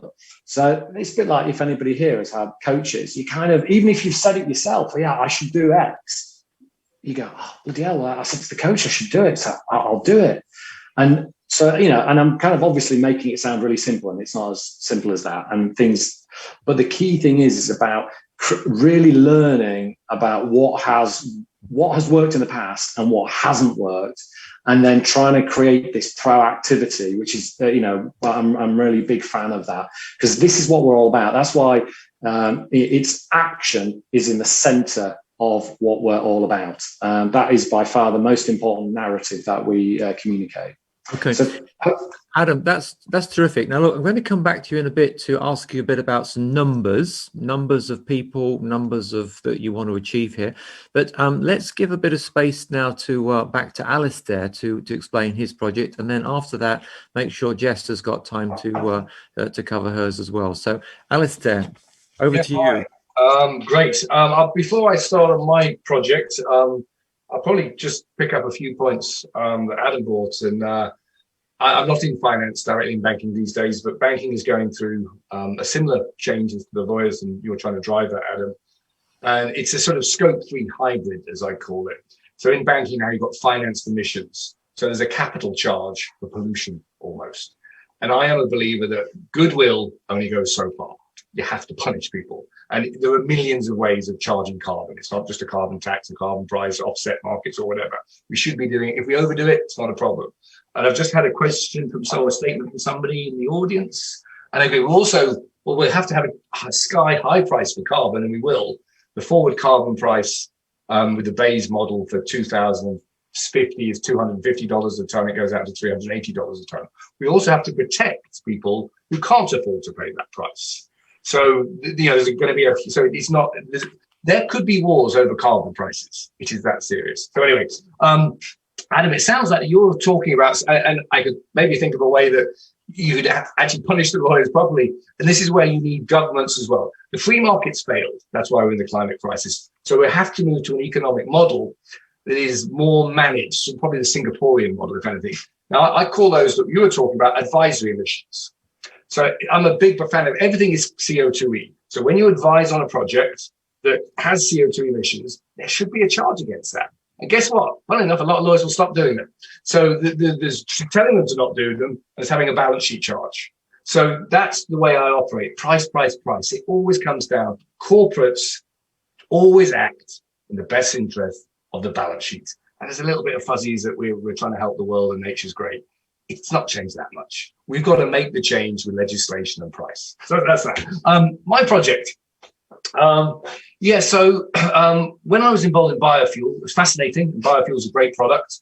I started trading carbon, following prices pretty actively, and currently trades anywhere between 20 cents and $100, $200. So when a homogeneous product is trading at such differentials, it's not giving the right price signals. Anyway, there's an old-fashioned saying that the only way you make a lot of money is you either change the law or break the law. And I'm sort of a poacher turned gamekeeper. I left banking because I was in banking to only make money. And I made a lot of money, and I've lost it all. And I'm a better person for it. And so that taught me a lesson about the value of money. It can destroy you if you have too much. So I sort of consider myself a poacher turned gamekeeper. And for me, arbitrage was where I made all my money, trading assets against each other and taking huge sums of money out. And I'm seeing that in the carbon markets where corporates are doing that and abusing that. So I've got my little shotgun loaded and they're aiming at the corporates and trying to find better ways of doing things. So the project that we have it's all about money, raising money, because none of this happens without money, because we need huge investments to make all this low carbon world happen. And sometimes when you invest, things like the wind turbines and all that, you end up producing electricity that's way cheaper than it ever was. So you need that catalyst. So the only thing that doesn't have a catalyst at the moment is nature. So a few individuals are planting trees. So in the UK Climate Change Committee's budget, the 6 carbon budget, fascinating document. And I had a pleasure of speaking with Chris Stark the other day. Very erudite individual and amazing as a policy advisor. If they were all like that, we'd be in a better place. The UK has a provision to plant 3 billion trees. 3 billion. That's the UK. We're a tiny little island. So anyway, the world in the dog talks about trees. I'm a big fan of trees. However, there are other nature assets. And so I've really set up a business that we call Nature Infrastructure. And we're trying to find ways where the corporates can fund nature. We've developed or will be developing a new finance model called PES Finance.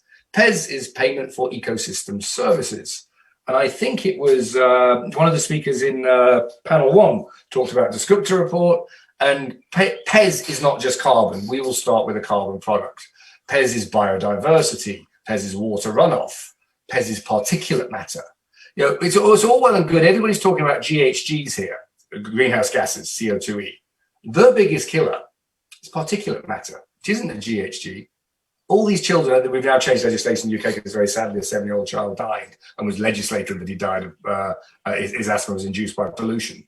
So when you go carbon neutral on your fuel by buying an offset, you are polluting as badly as you can in particulate matter. There is nothing we're talking about here. That is PES. So we're trying to find innovative ways, and everything that I've done in previous life in banking and crisis, which every 5 years is a major blow up in banking, or every 10 years, and we had to be pretty sharp to try and find another way or to correct it. This is a much more serious crisis we're dealing with, life and death, and hopefully I can use some of my skills there. So what we're looking at, we're setting up, I used to cover hedge funds, and everybody sees hedge funds as evil. And my new hedge fund is going to be a fund that builds hedges. So it is going to be the original hedge fund, and it's going to be non-evil. So in the climate, so going back to how do you make money, break the law or change the law, right? We're not going to break the law. When you build a business plan, you have to have the company purpose, you have the problem and the solution. The problem at the moment is all the commitments we've made. That is, and I'm tongue in cheek in that, because every single one of these commitments has no strategy behind it. But you need that top level, and Adam kind of touched it. You need that top level to then get the minnows behind and the worker bees to make it happen. And hopefully I consider myself a worker bee in that regard. So in the UK, why we talk about hedges? Well, as everybody focuses on trees have a finite capacity, and we need to build as much nature sequestration as we can. And trees also are sometimes negative LUC, land use change. So trees take away, in some parts, the UK in particular is a very small country. So if we go planting trees everywhere to the extent that they want, we'll probably have no food.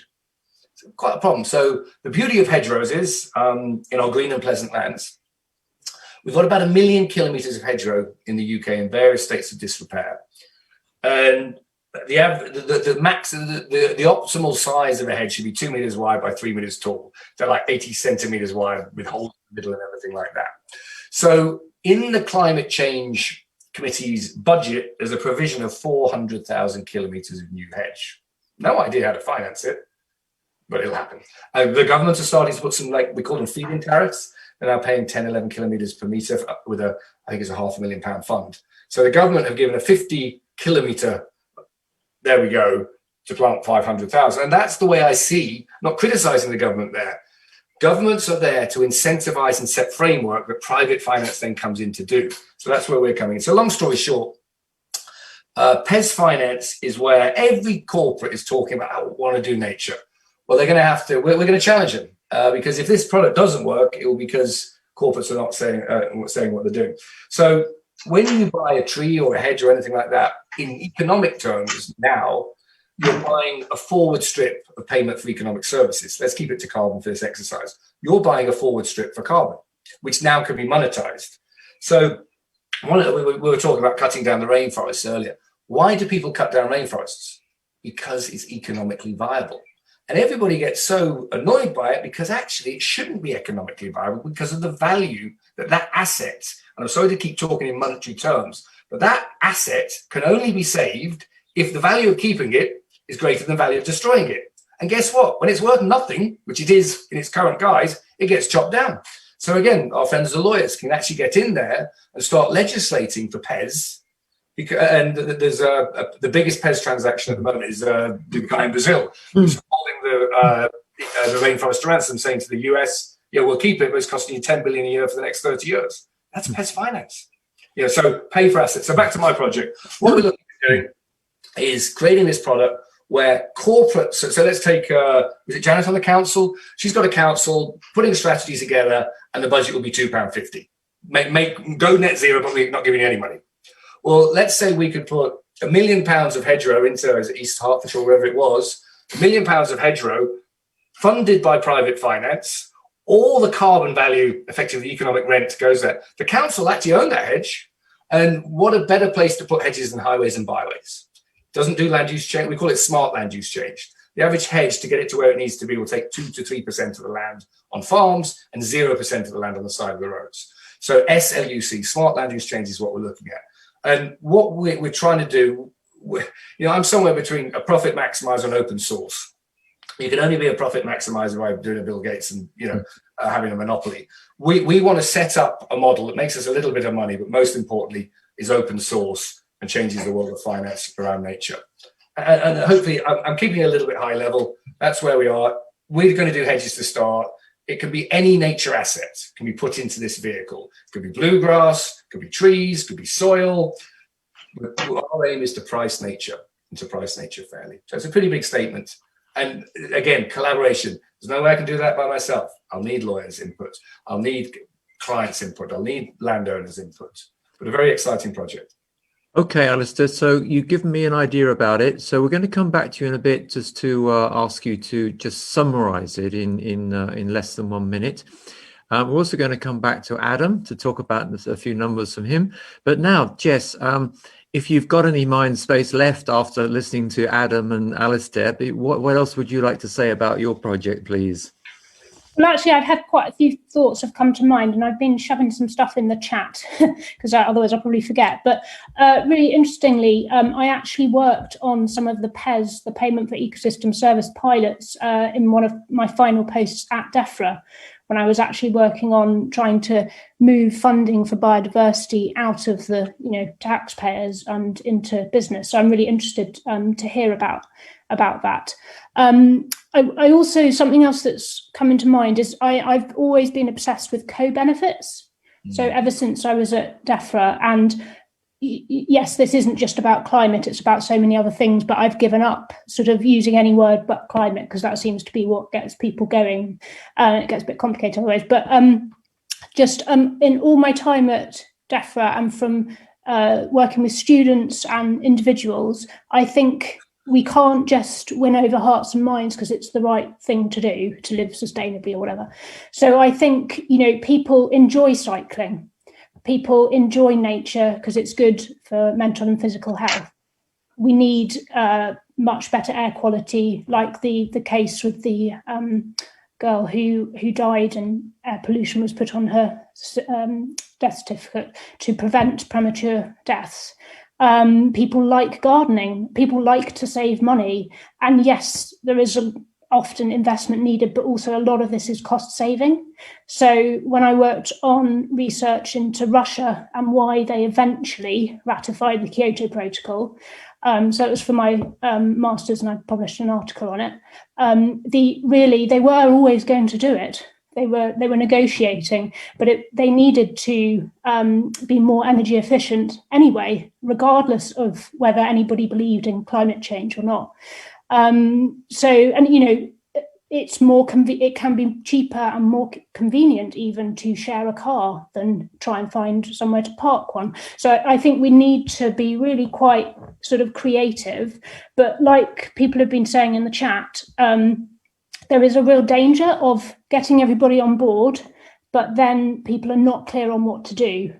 And that could lead to a whole load of unintended consequences. And we see that with waste management, I think, with people trying to act on plastic and possibly causing more damage, actually. So therefore, we've got to have the coordination and the strategy. So that's why I think things like networks, like we've been all types of networks, and working with local government, working with central government to make sure that we are not doing more harm than good just to sort of alleviate guilt. So that's been coming into my head. And then in terms of awareness raising itself, I followed the Citizens' Assembly that was held in Birmingham a couple of years ago when they got 100 people totally representative in one place and had brilliant sessions with people like Chris Stark, I think, and other, experts, people who really knew their stuff, who were good at communicating. And I believe that, the vast majority of those people were on board and actually knew what actions they could take. So, and then just one final thing that's popped into my head, this is relating to my school role, is that I think, so as well as the power of people like lawyers, there's power in everybody's role. So, I mean, from when I was at DEFRA, economists were absolutely crucial to get cost-benefit analysis through, to get things like the Marine Bill turned into an act. That took 10 years because there wasn't the cost-benefit analysis to get to the stage where ministers and Parliament would see it through. So economists, but also in schools as a little microcosm of, the whole of society, bursars, secretaries, people in charge of mental health, careers advisors, that combination, if everybody has the training, if it's in everybody's job descriptions, it's, when you recruit, you ask about this sort of stuff, it's in annual job reviews, then I think we really, really could get somewhere. Okay, thank you, Jess. The Citizens Assembly, like a lot of UK government things, the whole report, the summary, they're all available online. Do take a look. I've got it copied myself. There's a lot of really, really good stuff here in terms of what people are saying that they want and what they want to do. So Gary, just to let you know, I think we're going to overrun a little bit here, which is okay because we've not got anything else afterwards. Hi, Gary. So to round things off, I'm going to want to come back to Alistair to give a short summary of his hedges. But for now, let's go over to Adam to talk a bit more about the sort of the numbers of lawyers that you've got. Anything you can say about the sort of business impact so far, the business impact you're planning? Tell us a little bit more about put some numbers on the framework you gave us earlier. Thank you. Yeah, so I've been really kind of humbled by actually how enthusiastic they've been. Now, this is a group of innovators and early adopters, lawyers that kind of just emotionally get this. And so, but we're consciously working to do a pilot with people that kind of get this, understand it, and willing to kind of like do stuff. They're busy people, and this is making them in the short term even busier. But they're going for it. They've been great. And so we've got 20 now signed up to be piloting the net zero action principles and doing these action learning groups. And then what we're doing is it's very much about test and learn. We need to learn and they need to learn about how to apply this in their organization. And then they'll give us feedback. Then we'll be able to give more rapid advice to other lawyers who come along after them. And then, so what we recognize is we're going through this testing phase, then we're going to be launching through June and July, more formally. And then starting in sort of September, we'll be doing a big push in the lead up to COP26, which obviously will get a lot of attention. And so our real ambition is to go from the sort of 20 or so that we've got now to 2,500 by the end of 2022. And then what we'd be really looking for is, because our current focus is mainly on the UK, and I think most of those 2,500 will be in the UK. And then by the 2025, our ambition is to have 25,000 globally, because the principles are not UK law focused. They're mainly common sense, business common sense. And that's what they're all about, because that's what actually in-house lawyers are really good at, business common sense. And so, and we're already getting them talking to their colleagues and getting colleagues to start to think differently. So it's early days. We've only done like 2 of these action learning groups with them, but they're already giving us interesting feedback.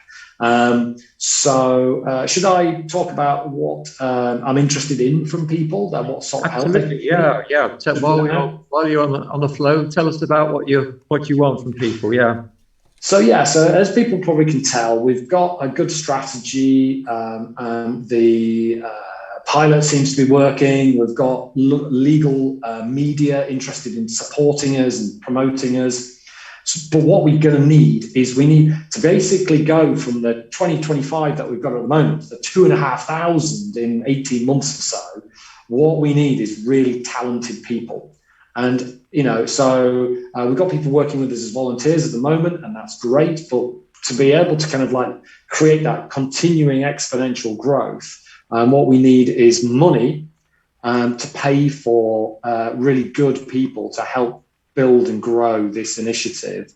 Because we're a non-profit, all our money is, the only money that we need is money to get those great people in to be able to drive that growth. And then going forward. So at the moment, we're not looking to be commercial, so we're not charging the lawyers. What we need in the short term is grant funding or philanthropic funding. So anybody that's got any sort of connection to that sort of world, or they know how to help with that, etc., I'll be really delighted. I'll put my email address in the chat, but just to repeat it, it's adam.woodhall@lawyers4netzero.com. So it pretty much does what it says on the tin. So I think that covers everything that I'd want to say. Fantastic. I mean, Adam, we've spoken about it yesterday, what you've spoken about today. This sounds to me really the sort of thing that a grant funder philanthropy organization should be looking at doing, because you've talked about yourself such a massive multiplier of what you can achieve. So that's yours. So Alistair, over to you. What multiplier can you achieve with your hedges? Yeah, I mean, it's like a pretty similar ask to Adam. And Adam, I can probably help you as well. I've spent my whole life fundraising in various guises, sometimes giving it when I had too much money, and now I'm begging for it when I don't have any. They say the definition of an entrepreneur is somebody who's skint. Well, I hit that criteria. So what do we need? Well, CO2 Eco is in second round of funding. We've raised seed funding. And let me very briefly explain how the product works. So we're going to be a product developer. We're going to be a factory of product, but we have to start with a pilot project. So we're looking for a pilot project, and the type of clients that will buy this product, in my trying to predict it, it should be a big corporate that will come in as part of either its ESG portfolio or part of its overall strategy to net zero in 2050. They could look at it. So the pilot would cost £1 million to buy the product. What would they get for that? They would get approximately 100 kilometres of hedgerow and the carbon rights to that for 30 years. Those carbon rights would then pay off that. So they would end up owning, they get about somewhere between 15 and 20,000 tons of carbon sequestration over the life of that asset. So when we've talked to a few clients, why would they do it? What do they like about that? Well, number one, it's actually a UK offset. And Charles, I know you're doing a lot of good out there, and there's a balance of payments issue with carbon. The UK have been advised that their net zero can only be filled with the net part with UK offsets. Makes sense.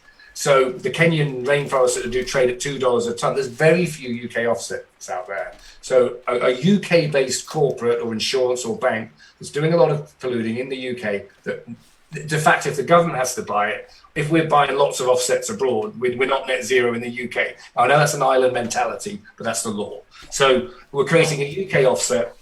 And the most interesting thing for the nerdy sort of stato in me, we're developing a 30-year term structure for carbon.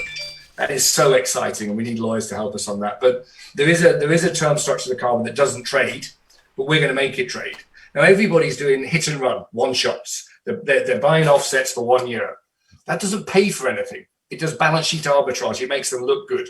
We need somebody. So Chris Stark talked about glide paths. The CCC had this. He calls it his rainbow diagram. He presented it at an audience with a very small audience the other day, and he went to this chart 5 times. And it's the UK glides path to net zero, and it outlined that sequestration is the net in net zero.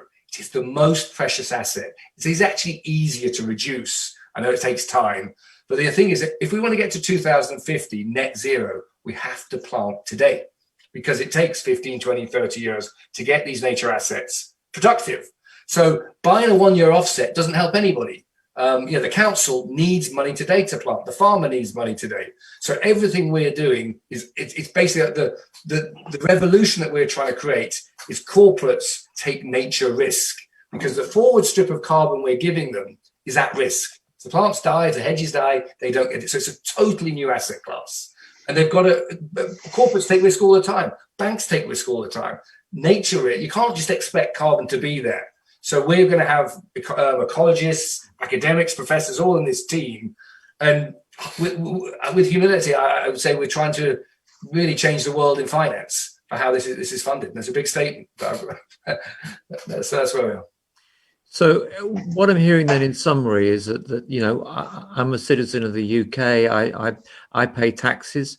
So through your project, your project is going to encourage businesses to plant lots of hedgerows, which are going to remove lots and lots of CO2, and the impact of what the government has to spend to make this happen is really quite low then, because so everything, we've applied for a few grants actually. One is Natural Environment Investment Readiness Fund, and its mandate was everything is about government setting framework, which is what they're there for, private finance coming in and delivering. Neither can work in government's bankrupt, right, as every government is in the world, and borrow money and print it. But it's not their job to do this. It's their job to set a framework, and I think Adam attested to that. And my DEFRA colleague will know that's how that's the nature of the beast, right? So that's where we are on that. Now, the project, as I talk about the island of the UK, we are setting up this protocol that can go global. And whether we franchise it, whether somebody just open source does it, don't care. So I talk very specifically about the UK for the simple reason I'm a co-founder. There's two of us. We'll probably be a team of 4, 5, and 6 months' time. We're not going to change the world with that many people, but this product could potentially change the way nature is funded. Thank you, Alistair. So, Gary, if you'd like to bring yourself back in now, we've just run a little bit over time. So that was amazing. So thank you, Adam, Jess, and Alistair, for your amazing project outlines. It's pretty mind blowing. So that's some big numbers here. The UK needs. What did you say? The UK needs a million kilometres of hedges, did you say? Yeah, well, we've got a million. The legal statute is now we have to put about another 400,000 metres. 400. We need another 400,000 kilometres. Yeah, 400,000. So it's a lot. But the other thing is the bit that exists is in Shawnee State. So it's reparation and augmentation. Yeah. So we need that. Jess, there's how many schools in the UK? There must be tens of thousands of schools, which are an opportunity for your eco committees, your eco coordinators, and Adam, you've put your numbers on the table of 2,500, 25,000 lawyers. We've got some big numbers on the table here. Gary, what do you think? Well, it's exciting. It's incredible. It makes me feel so good inside that we're all going to work together, and these it's intimate, this panel, and we can really make change. So really exciting. So we need to round off. So let's give the opportunity of people to say a few words in summary or in final of what they're about. Who'd like to go first? Maybe I'll go first. I'll be quick. Okay. It's about collaboration. It's about a change of economic system, but a manageable change, and belief. That's me. Okay. I'll go next to leave Jess having the last word. So for me, it's about intelligent action, and it's the thing that I'm most interested in is how you kind of get that action creating the ripples, the wave. We need to. There's a kind of a small wave at the moment, even though it might feel big compared to what it needs to be. It's only a small wave at the moment. So intelligent action is what we need, and I'll hand over to Jess. Okay, so I'm going to keep mine hopefully quite doable. So any parents, students, staff, suppliers to schools, they need to speak to the head teacher or the governor, get the school signed up to Let's Go Zero, and get a member of staff appointed as an official sustainability or eco coordinator with it properly in their role recognised, to embed sustainability through the curriculum and operations. Otherwise our children are not going to be prepared for their future. If anybody can bend the ear of the Department for Education or Ofsted, please do. And then any schools are very welcome to join our existing group of networks. This is them. Or form their own network and join our umbrella group. And in terms of just really practical stuff, so I'm now head of youth networks at the environmental charity Global Action Plan in order to further this group of networks properly. So we're looking for funding for tech, for infrastructure, stipends and bursaries for students and school leavers to keep them involved, to make the networks as diverse as possible, and so that we can sponsor events, and any pro bono help as well would be welcome. Thank you. Okay, Charles, can I thank you? You have put in so much work. This doesn't just happen. This is something that takes a lot of planning, a lot of time. So Charles, you're an inspiration to me and many others. I know that. If you've watched this and enjoyed it, tell a friend. Please like, share, comment, And really, on behalf of everyone, we thank you, Charles, for your energy and the amount of commitment of time that you put into bringing us all together. Thank you, Gary. Thanks everybody. Thanks everybody for your time joining this. So Jess, I've thought of somebody straight away who might be possibly interested in working with you in putting something into your project. I'll talk to you about that later. For me, a couple of things really. One is the contribution of this platform. So we haven't got the youngsters on, the young people rather. We haven't got the young people on the platform today, apart from Gabriella, because they're doing exams. But I want to bring them back and have a dedicated panel on the 15th of July for the young people. But for me, it is about making this platform available. After the January event, I spoke to Gary and I said, look, Gary, I really would like the idea of bringing in the young people to this. And the event we had in March just blew me away. We had 28 young people between the ages of 16 and 21 talking about climate change. And some of them, to be honest, Gary, don't you agree? Some of them could just have gone into the House of Commons straight away and started answering questions on climate. Leaders for sure. There and then, yeah. So there's some real climate leaders. So really keen to offer the platform to young people. So if there's any young people that you know and recommend to join in, like Gabriella and others, if anybody you recommend. I would like to continue this offering this platform, and so the next event on the 15th of June, I've got in mind basically the G7. So what happens at the G7 and what next? So a geopolitical thing, taking the thing outside just the UK context to the international context, I think would be very interesting. If you know any speakers you want to recommend who'd like to come and join us, let me know. This could be really exciting, and bringing everything down to just the basics. In this panel, people may be left a little bit mystified about some of the amazing projects going on. But if you are still here and you'd like to do something simple, then just let me remind you the importance of the value in planting trees, which creates habitats for wildlife, provides paid work for people in extreme poverty, and the benefit that this can have to people. So thank you ever so much. Gary, final word from you? I think I'll leave that to you, Charles.